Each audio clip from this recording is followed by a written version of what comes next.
No, you're good. You're good at voice. We're right. I'm Ali. I'm Scott. I'm Martin. And we are Bleed From Within. You're watching Pitcam.tv.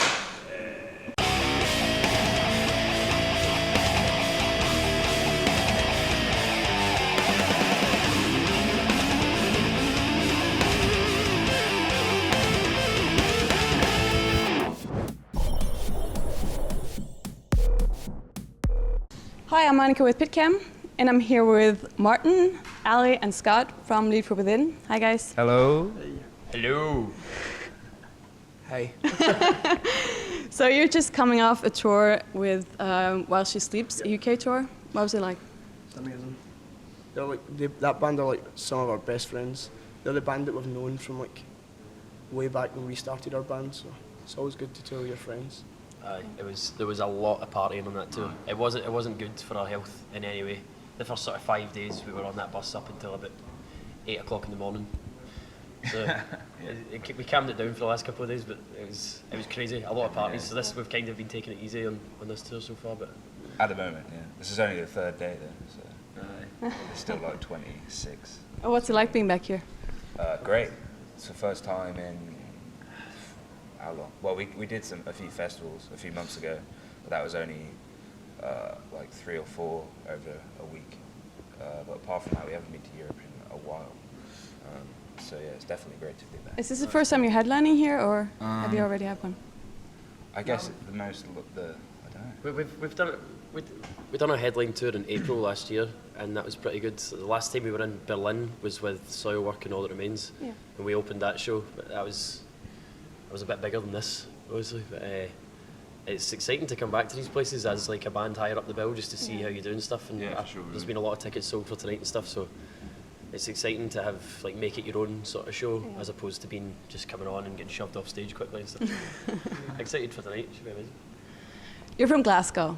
What's I'm music? not. You're not. He's You're English. English. I can understand what you're saying. I'm the translator. Yeah, exactly. There you go. What's the music scene like in Glasgow? Really good. Yeah. It's really, on the While She Sleeps tour, the Glasgow show was the biggest show of the tour. Cool. There's a lot of bands and stuff with my friends like Flood of Red and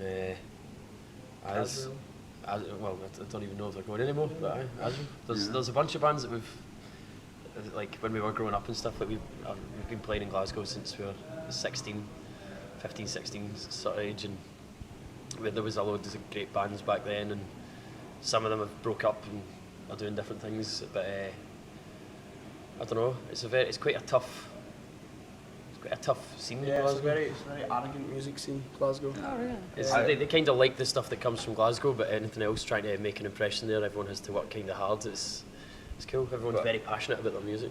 I think as an outsider, if you're in a band playing like shows and stuff, like in terms of that kind of music scene, Glasgow like is cool every time, and it's got like every single venue in Glasgow is cool for some reason.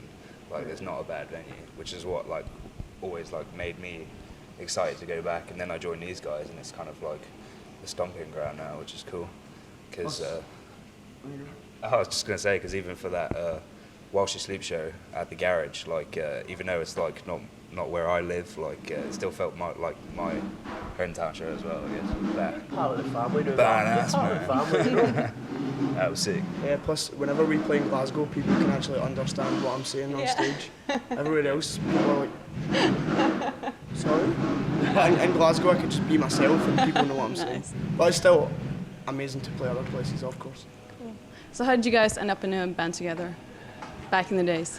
Youth club. Aye, we started off in a youth club when we were all about 13, 14, and we just all played music.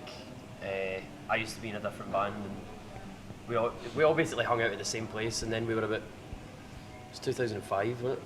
So I used to jam with some of my friends doing like Poison the Well covers, and then I just wanted to start writing music, and then he was like the best drummer in our area, so we're like, join our that band. was it. They didn't even like me. They were just like, this guy can play drums. He was a dickhead, but he could play drums. Again.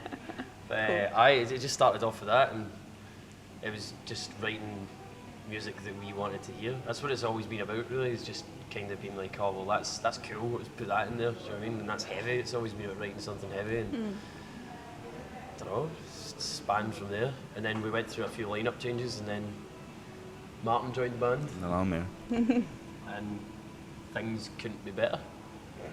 New album's a good reflection of the sound that we've been trying to make for ages and stuff. And Martin was a big part of that. So. Cool. So when I listen to your music, I always get a sense that there's a distinct black metal influence to your music. Really? That's Davey. Is it? That's our bass player. Am I right? Yeah, Cinny P. But I think like our main Black. Pantera's like our main. Oh really? Yeah, that's where like, all our groove and stuff comes from, and we just try and Bands- add everything else that we like on top of that. But Pantera's bass. Okay. Bands that were inspired by Pantera as well, like Yeah, Lamb of God and Lamb of God. As I Lay Dying and stuff like that. Bands that have kind of taken that. But I mean, the black metal stuff's definitely Davey. He's black metal obsessed. He's literally Really? Mark and things like does that. satanic rituals in his house and all that. I gave our bass player. I gave him my iPod 2 days ago to put the new Billy Talent album on, and he just put loads of black metal on my iPod. So I got it back with all this black metal. Nice. Waving this about. Right, I'll hold it now. Right, give me this. That's You. better. I had my duties taken away. So you released a new single about a month ago called "It Lives in Me." It has some pretty powerful lyrics, I would say. Would you mind telling me what they're about? It's just kind of about, like our time in the band and everything that we've experienced and how much that actually means to us now.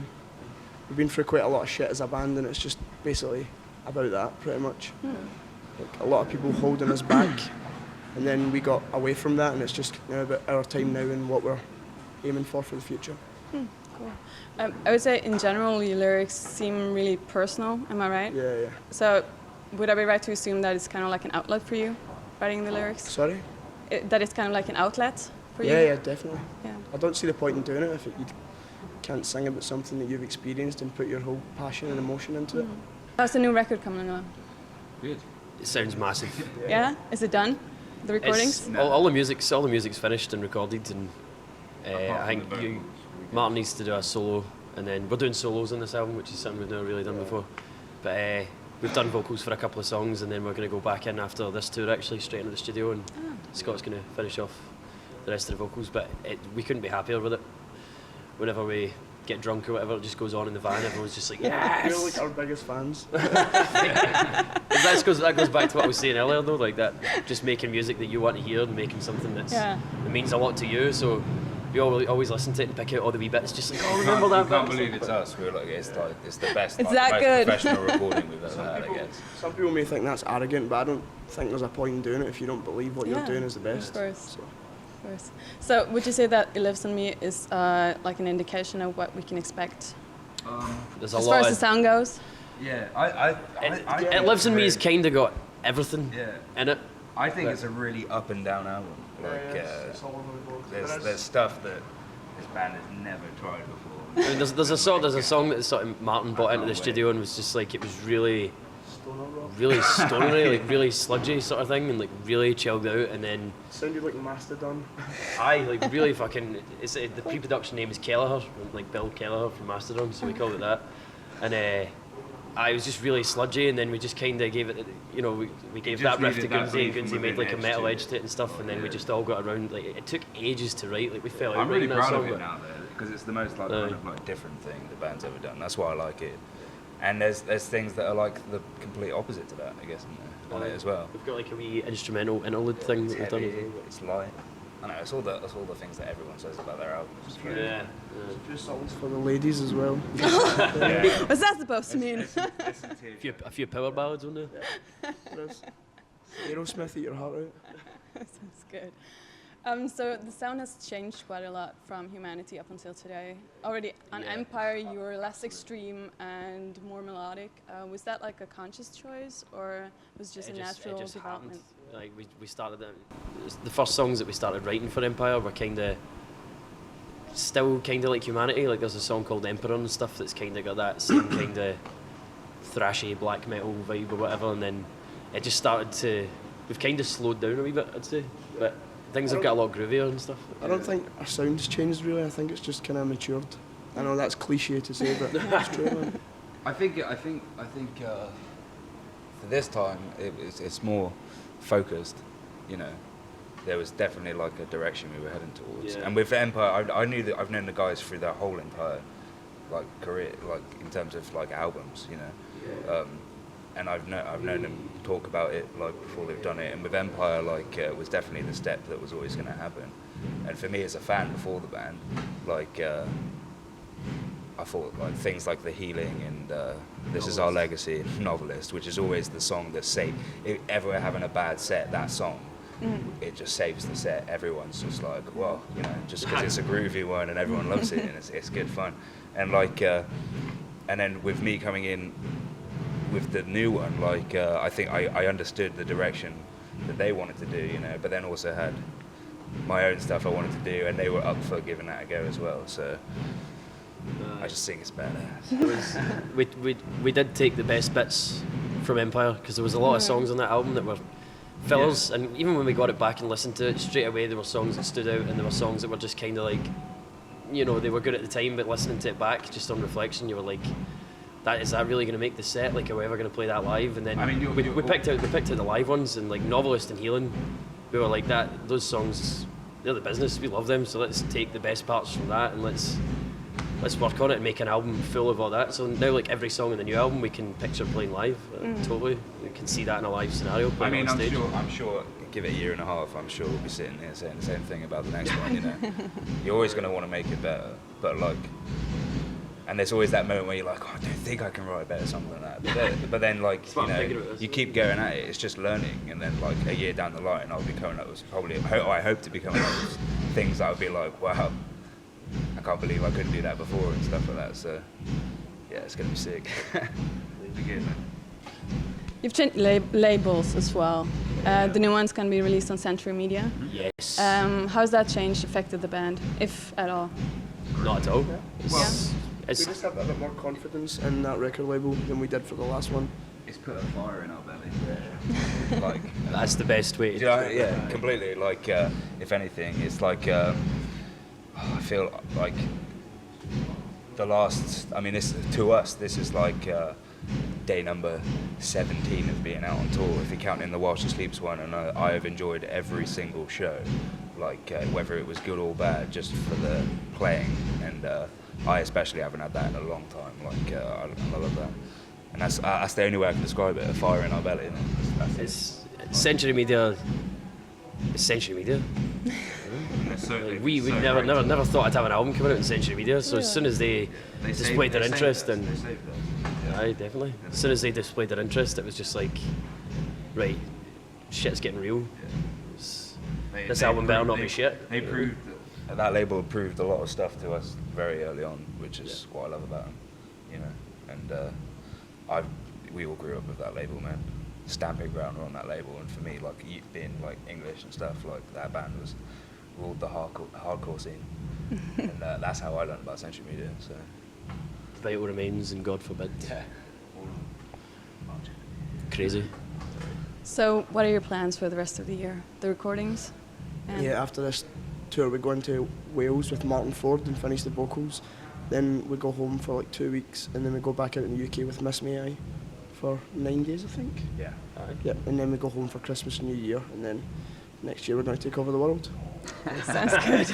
That is the plan. We are Sounds coming good. for you. But the tour in December should be good. Miss May I takes us in July, and Mates of Ours Heart in Hand as well, just in the UK. So it's exciting to be doing all this touring again, because like we said, we had things going on and over the past few years, and we didn't get to tour as much, and that's our favourite part of being in a band, hands down, is touring. We all love being in the studio, and we all love writing and stuff, even though we just about kill each other when we're writing. But Nothing like playing a good show. aye, but touring is what it's all about, and for us to not be able to do that, it got so hard at points. You're just like, what is going on here? We need to be out on the road, and then now we've just got this. It's the perfect time, you know. The single's coming out, and the album will be out next year, and getting these new opportunities and getting the chance to come back here as a co-headliner or whatever, like in Berlin. It's amazing. So. Cool. Well, thank you so much for talking to us. Do you have you. anything you want to say to your German fans? You rule. You Rule for a start. Do they? And they do. And then Cool. hope you enjoy the new single. And we've got another new single coming out soon. And make sure you get the album next year when it comes out on Century Media Records.